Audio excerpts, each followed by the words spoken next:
Good morning. Could you remember, or perhaps imagine, a time in your life when you've been very angry about something and you told someone about that and they scolded you for feeling angry? I bet you felt more angry then, wouldn't you? Did you ever confide in someone that you felt really scared about something? And once again, they told you you shouldn't feel scared, and now you felt scared and angry. Or how about this?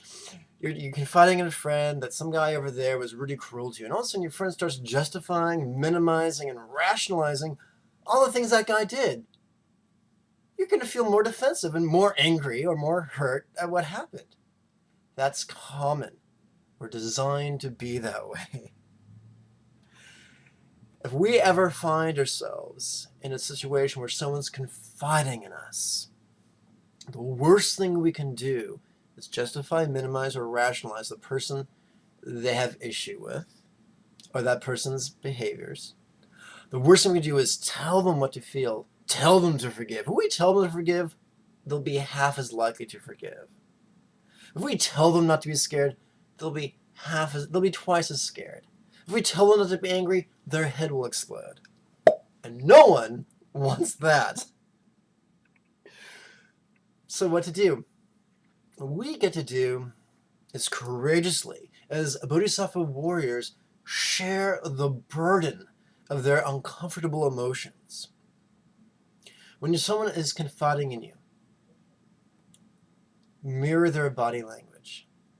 Sit in a similar manner. Don't mock them, but sit in a similar manner so you have some sort of a physical rapport. Let your breathing tune into their breathing so you're breathing at about the same rate. Let yourself use your imagination, use your will to let yourself feel the emotions that they're describing, whether it be fear or anger or sorrow. This takes courage, but by doing it, you will actually be lessening their emotional burden.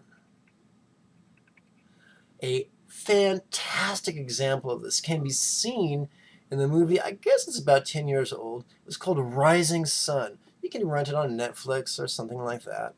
Anyway, there's this wonderful scene where Sean Connery's character is sitting in a bar with his friend, a Japanese executive. The Japanese executive is calmly lamenting, calmly complaining, calmly vetching, if you speak it Yiddish, about the issues in his life.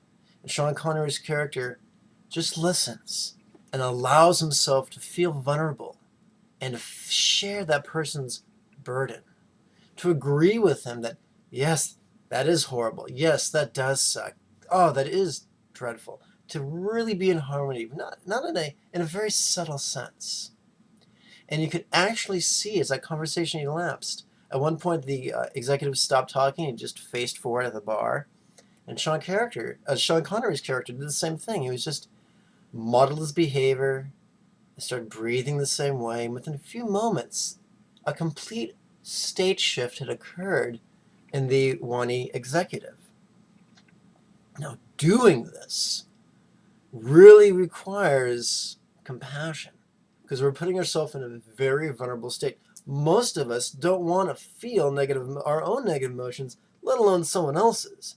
So to do this, you really got to make sure you got your skills, because after you do this, you'll want to let go of those emotions.